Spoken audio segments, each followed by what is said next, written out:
My brother got a brand new $18,000 Yamaha motorcycle for his birthday. Mom hugged him and said, "You deserve freedom." I opened my gift, a $25 grocery card, and a lecture about being thankful for scraps. I just smiled, packed my toolboxes, and moved out that night. By sunrise, Dad was pounding on my new door, holding that same gift card. The envelope was white. The handwriting was my mother's. The card inside was green, Kroger, $25, and the words printed beneath the barcode said 4 essentials in a font designed for people who buy groceries, not for people who receive them as birthday gifts at a table where their brother has just been handed the keys to an $18,000 motorcycle. Wynn opened his gift first. He always opens first. The box was on the table between the brisket and the potato salad, wrapped in silver paper with a black ribbon, the kind of wrapping that costs more than my gift. Inside the box was a key, a Yamaha key on a black leather fob with the dealership tag still attached. Wynn held it up, and the table erupted the way tables erupt when the favorite child receives something expensive. Applause. Laughter. Chairs pushing back. My uncle standing to shake Wynn's hand as if the key were a diploma. My mother Maura crossed the room and hugged him. Both arms. The full embrace of a woman whose son has just received the things she chose for him, the things she saved for, the things she wanted him to have, because wanting him to have things is the organizing principle of her life. You deserve freedom, baby. You have been working so hard. Working so hard. Wynn is 25 years old. He has been enrolled in a real estate licensing program for 2 years. He has taken the exam 3 times. He has failed it 3 times. His current income is $23,000 a year from a part-time leasing office job at an apartment complex, where his primary responsibilities are answering phones and showing units. And the showing is the part he tells people about, because showing properties sounds closer to selling properties than answering phones. And the distance between the two is the distance Maura has been funding with birthday. Motorcycles and monthly checks, and the belief that potential is a currency that never expires. Then my gift. Maura handed me the envelope the way a person hands someone a receipt at a drive-through, quickly, without ceremony, with the energy of a task being completed rather than a moment being created. I opened it. The card was green. $25. Kroger for essentials. I looked at the card. I looked at the motorcycle key in Wynn's hand. I looked at the table where 8 family members were sitting, my father Clyde, my grandparents, 2 cousins, an uncle, and the space between the silver wrapping paper and the white envelope was the space between the son they invested in and the son they maintained. And the space was $17,975. Maura looked at me. The look was not apologetic. The look was instructional. The look of a woman who is about to deliver a lesson she has been saving for the same moment she saved for the motorcycle. Kipp, you are 28 years old, and your hands have never been clean for a single family photo. Your brother is building a career. You are building someone else's engine. Be thankful you got anything at all, because the only reason I wrapped that card is so you would not feel left out at your own brother's party. The sentence landed on the table the way a wrench lands on a concrete floor. Flat, hard, and ringing. 8 people heard it. My grandfather's fork stopped moving. My cousin looked at her plate. My uncle, who had just shaken Wynn's hand, put his hands under the table. And Clyde, my father, 69 years old, retired pipe fitter, a man whose own hands had been stained with solder and flux for 40 years before the pension replaced the torch, said nothing. He looked at his brisket. He cut a piece. He chewed. The chewing was his contribution to the moment. And the contribution was silence, and the silence was permission. And the permission was for Maura to say what she said without anyone in the room telling her she was wrong. I looked at my hands. They were clean. I had scrubbed them for 20 minutes before dinner with the orange pumice soap I keep in my truck, the soap that strips grease from knuckles and cuticles and the deep lines in the palm where diesel fuel settles and does not leave easily. Because I am a diesel mechanic, and diesel fuel is the residue of my profession, and the residue does not wash out with regular soap, And the scrubbing is a ritual I perform before every family event because I know my hands will be examined and the examination will be the evidence my family uses to measure the distance between me and them. My hands were clean. Maura did not look at them. The sentence was not about my hands. The sentence was about the son she wanted me to be and the son I am. And the distance between the two is a Yamaha motorcycle and a $25 grocery card. I smiled. Not the smile of a man who has been humiliated. The smile of a man who signed a lease 2 weeks ago on a one-bedroom apartment with a heated garage bay on Route 11, 6 miles from the family house, and who has been waiting for a reason to stop waiting. I set the card on the table. I stood up. I said, "Thank you for dinner." I walked out the back door. Nobody followed me because nobody follows the person who fixes things. They wait for him to come back. Welcome to Family Secret Tales, where the person who packs his toolboxes at midnight is the person who is holding up the house. If your family has ever given you a grocery card while handing your sibling a motorcycle, subscribe now. Because by sunrise, the man who plays with trucks will be in his own garage. And the family that gave him scraps will learn what scraps feel like when the mechanic stops coming home. My name is Kipp Dutton. I am 28 years old. I am a diesel mechanic at Blue Ridge Fleet Services in Roanoke, Virginia. I service commercial trucks, heavy equipment, and fleet vehicles for a company that runs 340 trucks across the Mid-Atlantic corridor. My salary is $68,000 a year.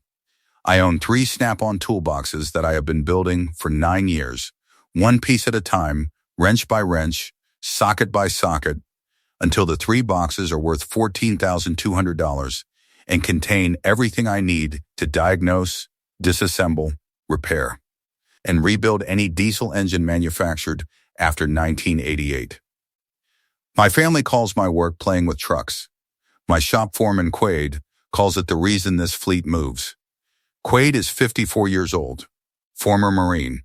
He hired me at 19, trained me at 20, and promoted me to senior tech at 24. He is the reason I know what a career looks like when it is built with tools instead of titles. 2 weeks before the birthday, I was under a Kenworth T680 replacing a turbo actuator when Quaid walked over and crouched next to the creeper. "You signed the lease yet?" "Signed it yesterday." 1 bedroom, heated garage bay, Route 11. "Good. You have been talking about leaving for 8 months." A man who talks about leaving for 8 months without leaving is either stuck or scared. And you are not stuck because your toolboxes have wheels. So you were scared. The lease says you are not scared anymore. I am not scared. I just keep thinking, they will see it. They will see it when it is gone. That is how families work when they are broken. They do not see the load. They see the hole when the load is lifted. Sign the lease, load the truck, and let them see the hole. Quaid is the person who said what nobody else in my life would say. He gave me permission to act on what I already knew, which is that a man who insures a house, services a furnace, clears a drain, maintains 3 vehicles, covers the utilities, and receives a $25 grocery card at a table where his brother receives a motorcycle is not a son. He is a maintenance contract. And maintenance contracts have termination clauses. What my family does not know is what I pay for. I have been paying the homeowner's insurance on the Dutton family house for 4 years, $4,700 per year, $18,800 total. The policy is in Clyde's name, but the payments come from my checking account because 4 years ago Clyde missed a payment. The policy lapsed for 60 days. And during those 60 days, a pipe burst in the upstairs bathroom and the damage was $6,200. And the insurance did not cover it because the insurance was not active, and I paid the $6,200 out of my savings and then quietly took over the premium payments so the lapse would not happen again. Clyde does not know I pay the premium. Maura does not know. The insurance company knows because the insurance company cashes the checks, and the checks say Kipp Dutton, and the house they insure belongs to the man who gave my brother an $18,000 motorcycle and gave me a $25 grocery card while sitting in a house the grocery card's son insures. The utility overages. Every winter, the Dutton house exceeds the budget billing amount by $140 to $220 per month because the furnace is 31 years old and the insulation in the attic is insufficient, and the windows are original 1993 single-pane glass that loses heat the way a screen door loses flies. I have been covering the overage for 3 winters. $180 average per month, 5 months per winter, 3 years. $2,700. From the mechanic's paycheck to the furnace that the mechanic services every October for free, because the mechanic is the only person in the family who knows how to clean a flame sensor and replace an igniter and bleed the air from the gas line. The free labor, I kept a log. Not because I planned to use it, because I am a mechanic, and mechanics log their work the way accountants log their numbers, by habit, by training, by the understanding that a job without documentation is a job that never happened. 47 repairs over 6 years. Clyde's 2008 F-250, 7 oil changes, 2 brake jobs, 1 alternator replacement, 1 fuel pump, 1 transmission fluid flush. Mora's Buick, 4 oil changes, 1 battery, 1 serpentine belt, 2 sets of wiper blades, 1 radiator hose. Wynn's 2016 Civic, 3 oil changes, 1 CV axle, 1 wheel bearing, 2 tire rotations. House repairs, furnace service 6 times, basement drain clearing 4 times, kitchen faucet replacement once, toilet rebuild twice, porch railing reattachment once, garage door spring replacement once, gutter cleaning 3 times, dryer vent cleaning twice. 47 jobs.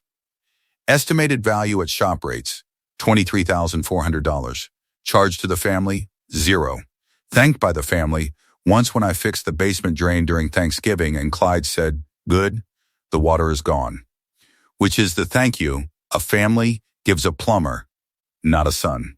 Total invisible contribution, $18,800 insurance, plus $2,700 utilities, plus $23,400 labor. $44,900. From the man whose birthday gift was a $25 grocery card because his hands are never clean.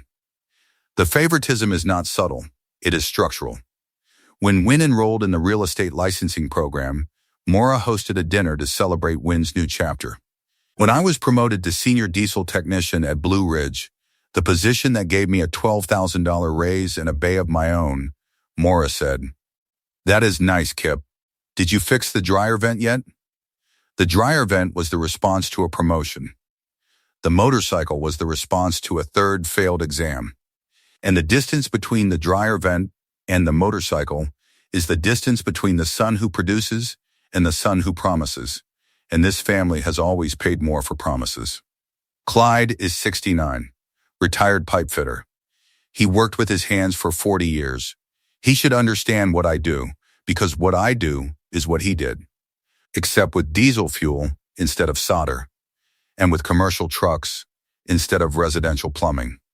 But Clyde retired into Maura's hierarchy, and Maura's hierarchy says Wynn is the future and Kipp is the present.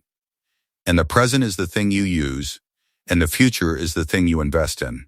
And the investment is $18,000, and the usage fee is $25,000. Wynn is 25.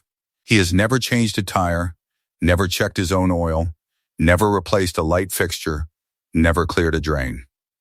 When his 2016 Civic's check engine light came on last March, he called me, not a shop. The code was P0420, a catalytic converter efficiency code that required a downstream O2 sensor replacement. I ordered the part, crawled under the car in Clyde's driveway, and installed it in 40 minutes. Wynn sat in the kitchen eating cereal while I worked. When I came inside with grease on my forearms and the code cleared, Wynn said, "Thanks, bro. Hey, can you look at the ACK too? It is making a noise." The ACK was making a noise because the blend door actuator was failing. I replaced it the following weekend. Wynn did not say thank you for the second repair because the second repair was expected, and expected is the word families use when they have stopped noticing the person who provides. Saturday night, 10 p.m. The Dutton family house. The birthday dinner was over. The dishes were done.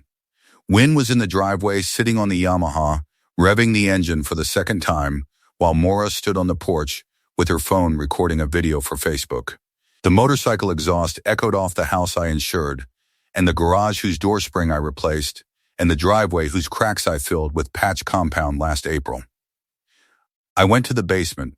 My 3 toolboxes were against the far wall, where I kept them because the basement was dry and the family house had space, and my apartment at the time was a studio with no garage. I unlocked the first box. I began loading. The first toolbox took 12 minutes. The second took 15 because the second box holds the specialty diesel tools, the injector pullers and the compression testers, and the torque wrenches that cost more individually than the grocery cart I had been given upstairs. The third box was the smallest, but the heaviest, hand tools. The ratchets and sockets and breaker bars that are the foundation of every job I have ever done.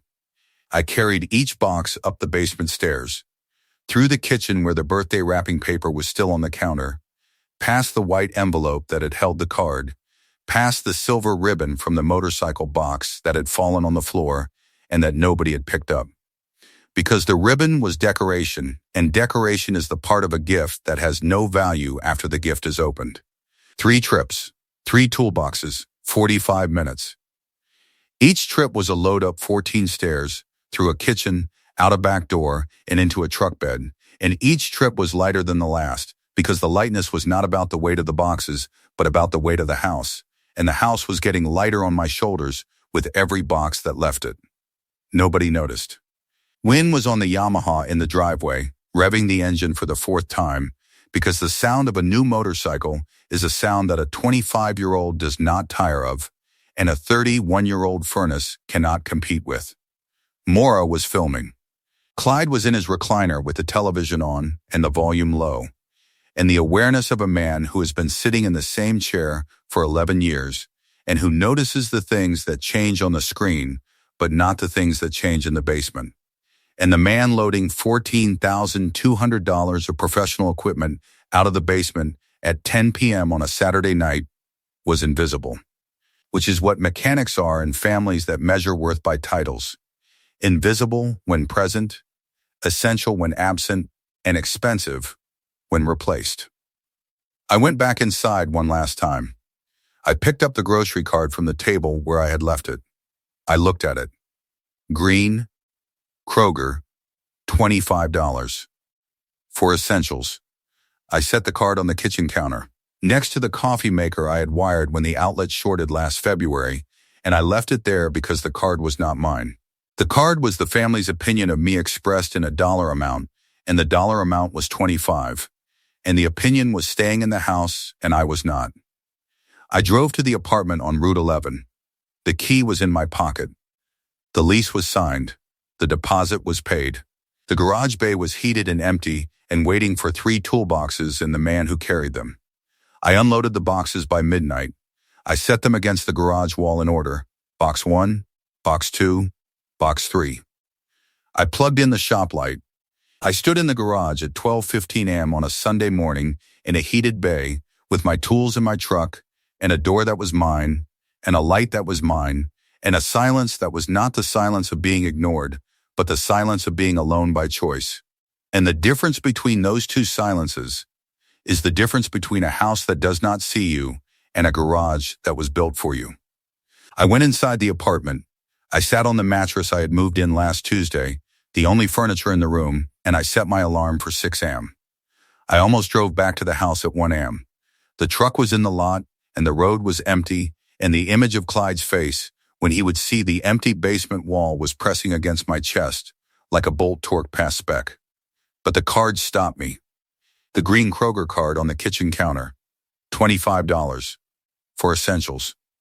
The card was not an accident. The card was a decision. Maura decided that $25 was the correct amount for the son who pays $4,700 a year in insurance on her house, and the decision was the answer I had been waiting 6 years to hear. And the answer was, you are worth $25 to us. Driving back would have accepted that price. Staying in the garage accepted my own. I almost called Quaid at 2 a.m. The number was in my phone, and the bay was quiet, and the toolboxes were against the wall, and the silence of a new apartment at 2 a.m. is a different silence than the silence of a family basement. Because the basement silence is the silence of being overlooked, and the apartment silence is the silence of being alone. And being alone is heavier than being overlooked, because being alone is a choice. And choices weigh more than circumstances. But the wrench stopped me. The 3-4-inch torque wrench that I bought with my first paycheck at Blue Ridge. The wrench that started the collection. The wrench was now in a heated garage that belonged to me. Calling Quaid would have been asking for reassurance. The wrench was the reassurance. I almost texted Win at 4 a.m. Not an angry text. A simple one. Check on the furnace before December. Because the furnace does not care about birthday cards or motorcycles or the difference between suns. The furnace cares about the flame sensor. And the flame sensor is carbon fouled. And the carbon will prevent ignition on the first cold night in January. And the first cold night in January will be 31 degrees in Roanoke, and the house will be 54 degrees by morning, and the pipes will be at risk. And the man who used to prevent all of this with 12 minutes of steel wool is now in a heated garage 6 miles away. But the text would have been a service call disguised as a message, and service calls from the man who just moved out are not messages. They are invitations to return. I did not text. The furnace would teach them what I could not. Welcome back to Family Secret Tales. If you are the mechanic whose tools are worth more than your birthday gift and whose hands are cleaner than your family's conscience, hit subscribe. Because the toolboxes are in a new garage and the house is about to learn what happens when the invisible sun becomes visible by disappearing. Sunday, 6:12 a.m.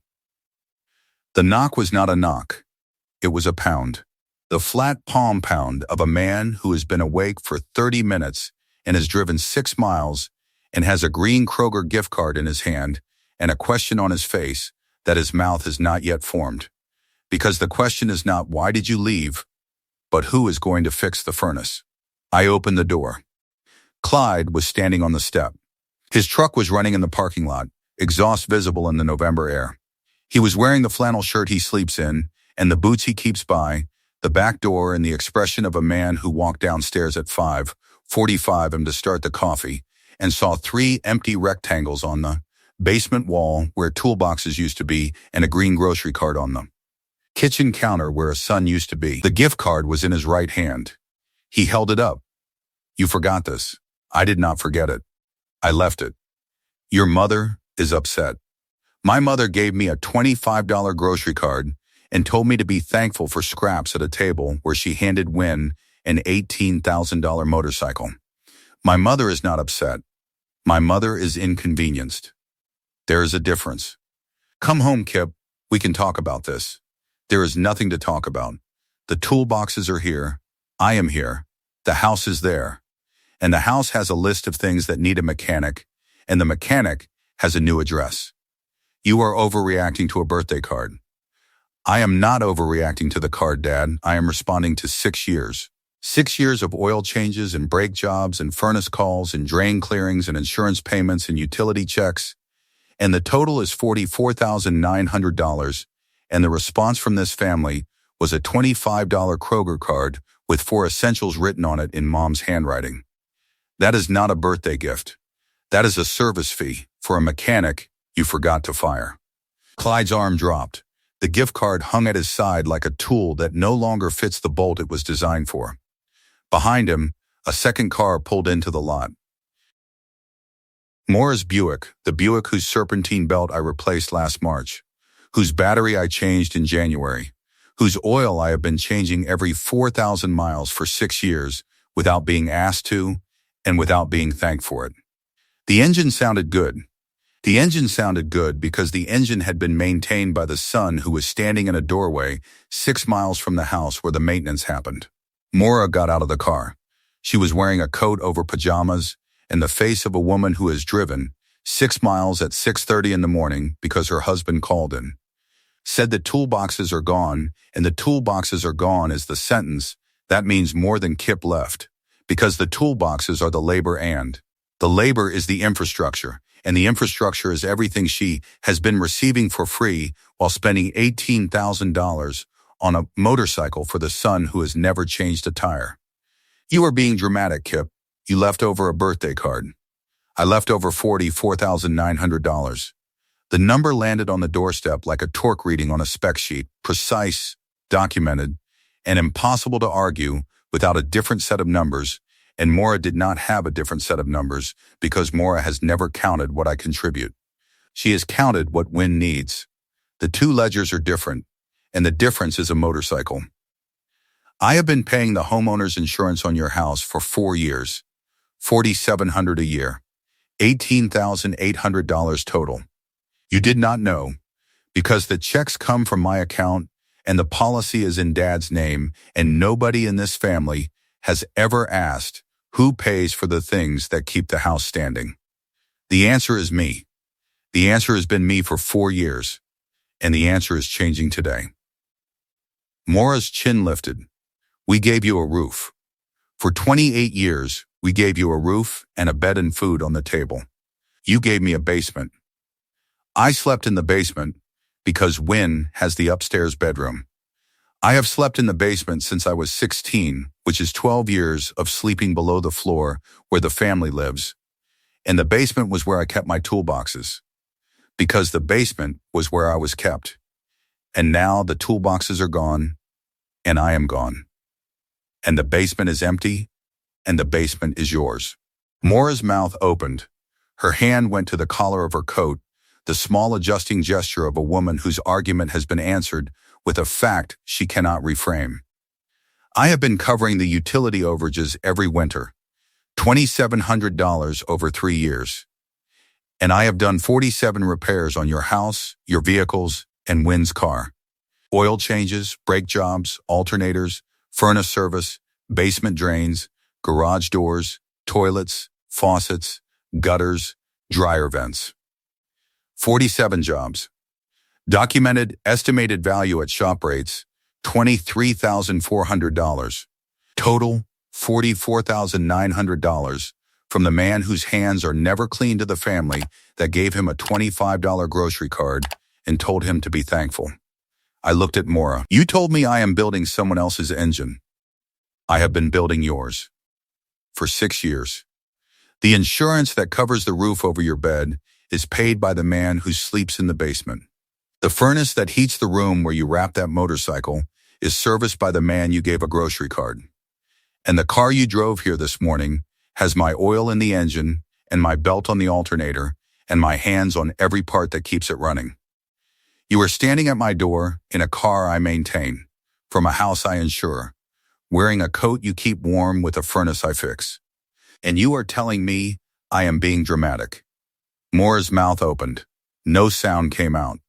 Her hand went to the door handle of the Buick, the handle of the car whose door I had realigned last July when the hinge pin wore out, and the hand on the handle was the hand of a woman reaching for something built by the son she just called dramatic. Clyde stepped forward. We can make this right. We will sell the motorcycle. Split it. Give you $9,000. And I will talk to your mother about next year's birthday. The motorcycle costs $18,000. The insurance I have been paying costs $4,700 a year. The furnace I will not fix this October costs whatever a licensed HVAC technician charges for a 31-year-old system that needs a new igniter and a flame sensor cleaning, which is $400 minimum and $800 if the heat exchanger has cracked, which it has been threatening to do since I patched it 2 years ago with a repair I did not charge you for. You are offering me half a motorcycle to replace $44,900 of labor and coverage. That is $9,000 against $44,900. The math does not close, Dad. It does not even start. Clyde's hands went to his pockets. The gift card went with them. His shoulders dropped the way shoulders drop when a man who has spent his life giving orders realizes he is receiving an invoice, and the invoice is for services he did not know he was receiving. And the services were provided by a son he did not know was providing them, and the not knowing is the debt, and the debt is on the doorstep. The card says $25. The insurance I canceled says $4,700. The furnace I will not fix says January. The killing line sat on the doorstep between us like the grocery card in Clyde's hand, small, specific, and worth exactly what the person holding it chose to make it worth. This is the last oil change, the last insurance payment, the last furnace call, the last drain clearing, the last free job from the man who plays with trucks. The toolboxes are in my garage. My hands are in my garage.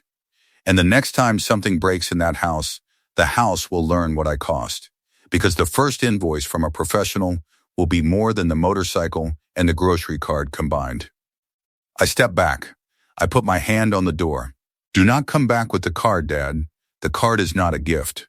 The card is a receipt for how much you think I am worth. And the receipt is wrong. I closed the door. The click of the latch was the quietest sound of the morning and the loudest sound of the year. Through the door, I heard Clyde stand on the step for 40 seconds. I heard the gift card tap against his leg, the small plastic sound of a man holding something he brought to return and now has no one to return it to. I heard Maura's Buick door close. I heard Clyde's truck door close. I heard two engines start, the Buicks with the belt I installed and the F-250s with the fuel pump I replaced, and I heard them pull out of the lot. And the pulling was the sound of two vehicles I built, driving away from the man who built them, and the driving was the first driving the family had done without me in the passenger seat, or the garage, or the basement, or the crawl space, or wherever the mechanic was needed, and the driving was on their own now. And the own was the part that would cost them. The fallout was mechanical and financial, and it arrived the way systems fail when the person maintaining them stops maintaining them, not all at once, but in a sequence, each failure revealing the one behind it.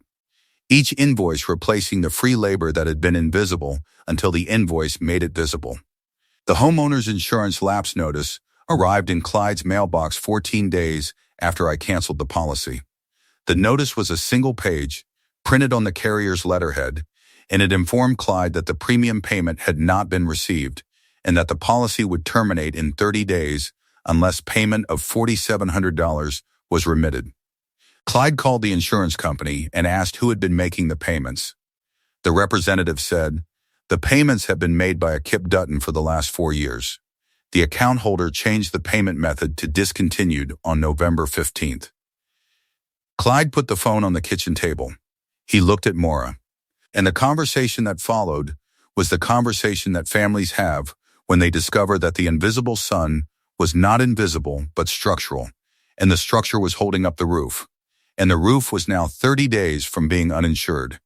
And the uninsured roof was the shape of a $25 grocery card turned inside out. The basement drain backed up on a Wednesday evening, 18 days after I left. The drain that I had cleared 4 times in 6 years with a 25-foot hand auger that lives in my third toolbox, the toolbox that was now in a heated garage on Route 11, required a plumber. Clyde called 3 plumbers. The first was booked for a week. The second could come Thursday. The third could come Wednesday evening for an emergency rate. The emergency plumber charged $840 for a drain clearing that took 90 minutes and included a camera inspection that revealed root intrusion in the lateral line. The plumber recommended a $3,200 repair for the lateral. The plumber's invoice was $840. My last drain clearing had cost the family nothing. The difference between nothing and $840 is the difference between a son in the basement and a plumber in the driveway, and the difference arrived on the kitchen table next to the grocery card that was still on the counter because nobody had moved it, and moving it would have required acknowledging what it represented, and acknowledging what it represented would have required admitting that the $25 card was the most expensive gift Maura had ever given. Wynn's Yamaha needed a chain adjustment at 600 miles. The chain had loosened because new chains stretched during the break-in period, and a chain that is not adjusted will wear the sprockets prematurely and create a safety risk at speed.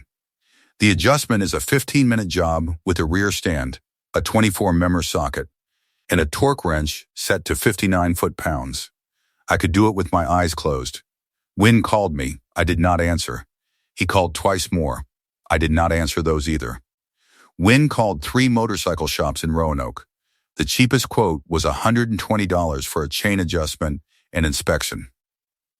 Wynn could not afford $120 because Wynn's income is $23,000 a year and his monthly expenses include a phone bill, a gym membership, the gas for a motorcycle that gets 45 miles per gallon but requires premium fuel, and the cognitive overhead of maintaining an $18,000 vehicle on a $23,000 salary, which is the kind of math that Maura does not do, because Maura's math is emotional, and emotional math says the motorcycle was deserved and the grocery card was appropriate, and the son who left was dramatic.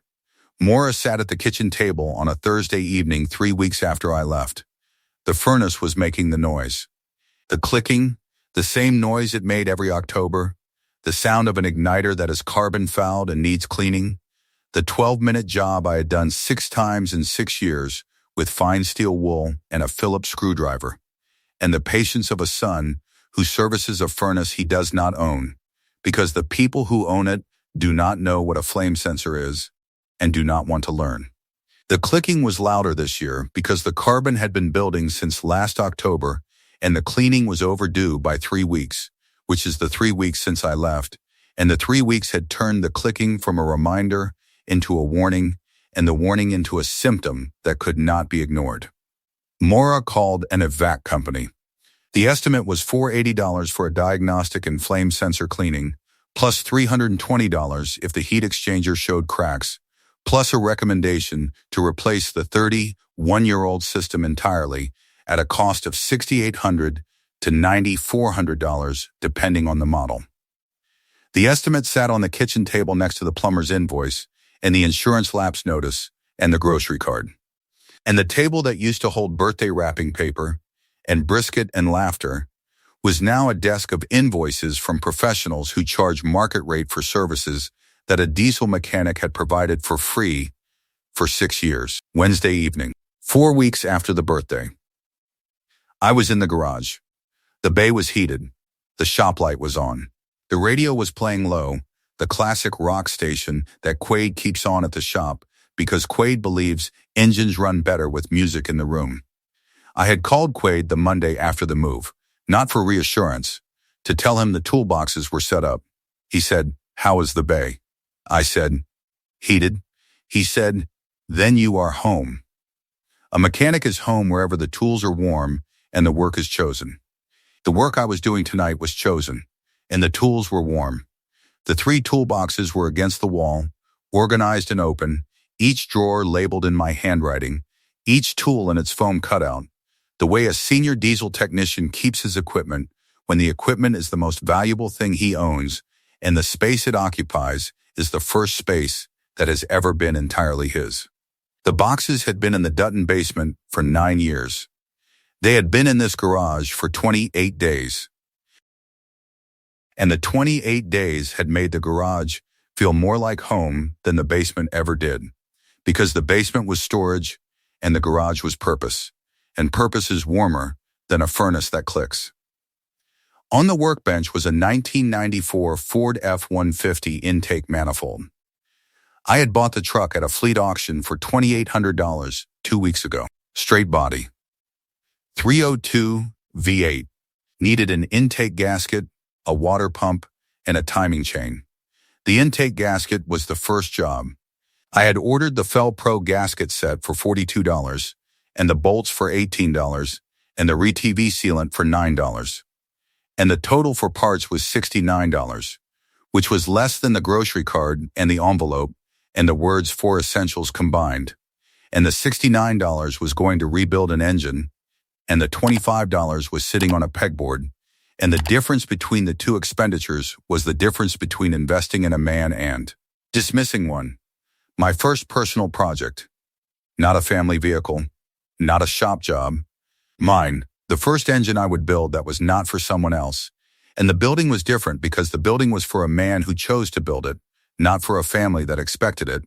And the choosing was the freedom that Maura had wished for Wynn in the driveway, while the motorcycle revved, and the garage where freedom actually lived was 6 miles away in a heated bay with 3 toolboxes, and a mechanic who had finally stopped working for free. The $25 grocery card was pinned to the pegboard above the workbench. I had gone back for it, not to the family house. Clyde had left it on my doorstep after I closed the door, tucked under the welcome mat, the way a person leaves something they cannot return and cannot keep. I found it Sunday afternoon. I brought it inside. I pinned it to the pegboard between a 10mm socket and a photo of Quaid and me at the shop Christmas party. The photo where my hands are clean because I scrubbed them for 20 minutes before the party the way I scrubbed them before every family dinner that never noticed. The card was not a trophy. The card was a gauge. In a mechanic's world, a gauge tells you the pressure in the system, and the pressure in this system was $25. And the $25 was the number my family assigned to a man worth $44,900, and the difference between the two numbers was the distance between the family house and the heated garage. And the distance was 6 miles, and the distance was permanent. I picked up a wrench. I set it on the intake manifold bolt. I turned. The bolt moved. The work began. And the garage was quiet except for the wrench and the radio and the breathing of a man who is building his own engine for the first time in a space that belongs to him, with tools that are home, in a bay that is heated, behind a door that closes when he wants it to close and opens when he wants it to open. And the wanting is his now, and the wanting is the freedom his mother wished for the wrong son. Welcome back to Family Secret Tales. If this story reminded you that the person whose hands are never clean is the person who keeps everything running, and that a $25 grocery card is not a gift but a price tag, share it tonight. Hit subscribe, drop a comment, and tell me, has your family ever measured your worth in scraps while handing your sibling the world? I will see you in the next one.